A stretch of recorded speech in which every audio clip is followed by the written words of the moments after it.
ഒരാൾ എയിൽ നിന്ന് ബിയിലേക്ക് മണിക്കൂറിൽ 40 കിലോമീറ്റർ വേഗത്തിൽ സഞ്ചരിക്കാൻ അരമണിക്കൂർ എടുത്തു. ബിയിൽ നിന്ന് സിയിലേക്ക് മണിക്കൂറിൽ 60 കിലോമീറ്റർ വേഗത്തിൽ സഞ്ചരിക്കാൻ 3/4 മണിക്കൂർ എടുത്തു. അയാളുടെ ശരാശരി വേഗത എത്ര? ഇവിടെ ചോദ്യത്തിൽ 2 ഘട്ടങ്ങളുണ്ട്. ആ 2 ഘട്ടങ്ങളായിട്ട് നമുക്ക് ചെയ്യാം. ആദ്യം എയിൽ നിന്ന് ബിയിലേക്കുള്ള യാത്ര.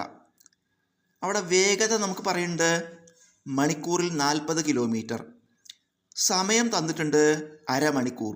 അപ്പോൾ ഈ വേഗതയും സമയം വെച്ചിട്ട് ആ ഘട്ടത്തിലത്തെ ദൂരം കാണാം. ദൂരം സമം സമയം ഇൻറ്റു വേഗത, വില കൊടുക്കുക. 1/2 ഇൻറ്റു 40 ചെയ്ത് കഴിയുമ്പോൾ 1/2 ഇൻറ്റു 40 പറഞ്ഞാൽ 40ൻ്റെ പകുതിയാണ്, 20 കിലോമീറ്റർ. അപ്പോൾ ഒന്നാം ഘട്ടത്തിലത്തെ ദൂരം കിട്ടി 20 കിലോമീറ്റർ. ഇതേപോലെ നമ്മൾ അടുത്ത ഘട്ടം ഏതാ? ബിയിൽ നിന്ന് സിയിലേക്ക്. ഇതേപോലെ ചെയ്യുക. വേഗത എത്രയേ? 60 കിലോമീറ്റർ പ്രതി മണിക്കൂറാണ്. മണിക്കൂറിൽ 60 കിലോമീറ്റർ. സമയം എത്ര എടുത്തു? 3/4 മണിക്കൂർ. വീണ്ടും നമ്മൾ ഇവിടുത്തെ ദൂരം കാണുന്നു. സമയം ഇൻറ്റു വേഗത 3/4 ഇൻറ്റു 60. ഈ 4ഉം 60ഉം ഹരിക്കുമ്പോൾ 15 4 60. ഇവിടെ 15 വരും. അപ്പോൾ 3 ഇൻറ്റു 15 45 കിലോമീറ്റർ. അപ്പോൾ നമുക്ക് 2 ഘട്ടത്തിലും ദൂരം കിട്ടി. ഇനി നമുക്ക് കാണേണ്ടത് ശരാശരി വേഗതയാണ്. ശരാശരി വേഗത കാണാൻ ആകെ ദൂരത്തെ ആകെ സമയം കൊണ്ട് ഹരിക്കുക. അപ്പോൾ ആകെ ദൂരം പറഞ്ഞാൽ ഈ 2 ഘട്ടത്തിലത്തെ ദൂരങ്ങൾ കൂട്ടുക.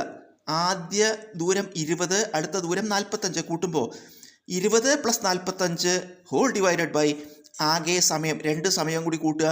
ആദ്യത്തെ അരമണിക്കൂറും അടുത്ത 3/4 മണിക്കൂറാണ്. 1/2 + 3/4.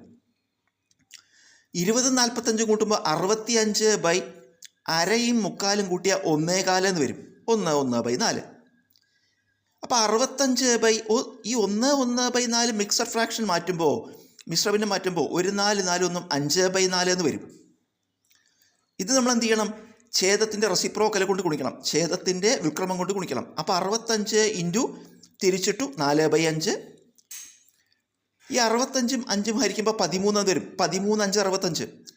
ആ 13 ഇൻറ്റു 4 52. ഇതെന്താണ്? ശരാശരി വേഗത 52 കിലോമീറ്റർ പ്രതി മണിക്കൂറാണ് ഉത്തരം.